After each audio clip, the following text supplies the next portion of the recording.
विश्व 24 न्यूज हर पल आपके साथ। अमरावतीच्या खासदार नवनीत राणा यांनी काल जो अमरावतीमध्ये जो धिंगाणा गाठलेला आहे पोलीस स्टेशनमध्ये, प्रथमतः या गोष्टीचा मी जाहीर निषेध व्यक्त करतो। लोकांनी निवडून दिलेली एक खासदार, त्यांचं वागणूक काल महाराष्ट्राने पाहिलेलं आहे। एक मुलगी बेपत्ता झाली होती आणि त्या मुलीचा लव जिहाद झाला म्हणून या नवनीत राणा पोलीस स्टेशनमध्ये राजापेठमध्ये जो धिंगाणा त्यांनी घातलेला आहे, पोलिसांना म्हणजे एवढा खालच्या पातळीवर या खासदाराने वागणूक दिली, ती तमाम महाराष्ट्राने पाहिलेलं आहे। ज्या मुलीच्या समर्थनात या नवनीत राणा पोलीस स्टेशनमध्ये गेल्या, ती मुलगी काय म्हणते की माझी विनाकारण बदनामी करू नका, माझ्यावर लव जिहाद वगैरे या सगळ्या गोष्टी झालेल्या नाहीत। असं असताना नवनीत राणा पोलीस स्टेशनमध्ये हा धिंगाणा करण्याचा विषय येतच नाही ना। कोण अधिकार दिला नवनीत राणाला? अरे तुम्ही या अमरावतीच्या जनतेने तुम्हाला खासदार केलेला आहे, तुमच्या नवऱ्याला आमदार केलेलं आहे। तुम्ही आमदार आणि खासदार असल्यामुळं पोलिसांचे मालक झालेले नाहीत, प्रशासनाचे मालक नाहीत। तुम्ही जनतेचे सेवक आहात आणि सेवकाप्रमाणे तुम्ही राहिलं पाहिजे। आज आमच्या या महाराष्ट्रातील पोलीस महाराष्ट्राची जनतेचं कसं संरक्षण करतात ते आम्ही पाहतोय आणि त्यांचा आम्हाला अभिमान आहे। भारतीय जनता पार्टी ज्या वेळेस सत्तेत येते त्या वेळेस पोलिसांची बदनामी होते, हे महाराष्ट्रातील जनतेने पाहिलेलं आहे। अरे पोलीस म्हणजे आमचे मायबाप आहेत, एक आधार आहे, सामान्य जनतेचा आधार आहे। लोकांचं संरक्षण करण्याचं त्यांचं काम आहे आणि ते काम त्याने इमान इतबारे करतात। अशा पोलिसांचा आम्हाला अभिमान आहे।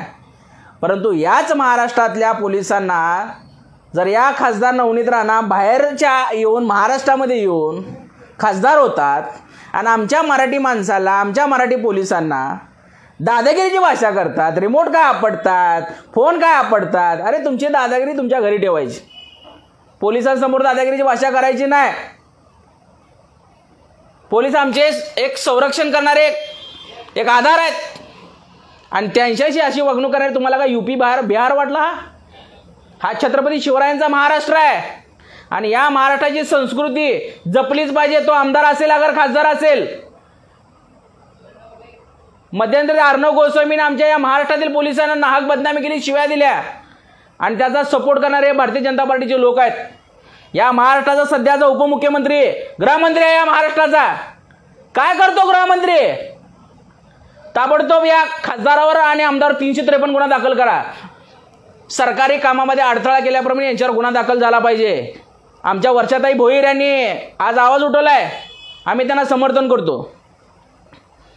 त्या एका पोलिसांच्या पत्नी आहेत, त्यांनी आवाज उठवला वर्षाताईंनी की नाहक महाराष्ट्रातील पोलिसांची बदनामी केली जाते, एक खासदार असून अशी भाषा वापरली जाते। त्या वर्षाताईंना तमाम शिवसेनेचा सपोर्ट आहे आणि तमाम शिवसेना त्यांच्या पाठीमागे भक्कम उभी आहे आणि या महाराष्ट्रातील तमाम पोलिसांच्या पाठीमागे हा बाळासाहेबांचा शिवसैनिक, उद्धव साहेबांचा शिवसैनिक त्यांच्या पाठीमागे भक्कम उभा आहे। संपूर्ण शिवसेना उभी आहे।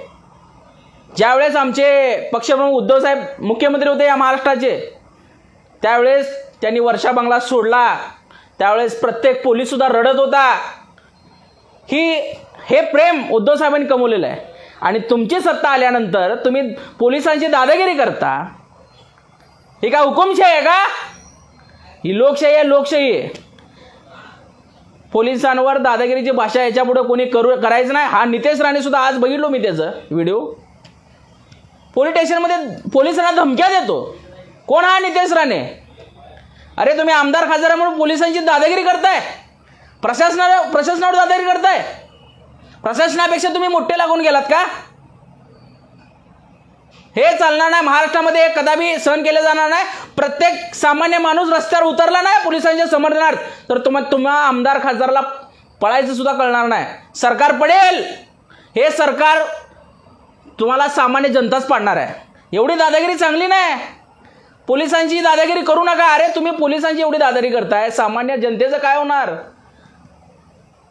जिथं लव जिहाद झालाच नाही त्या गोष्टीला जर तुम्ही लव जिहाद झाला म्हणत असाल, कुठेतरी केंद्राचं पाप झाकण्यासाठी तुम्ही जर या असले स्टंटबाजी करत असाल, हे सामान्य जनता काय दूधकुळी बच्चा नाही.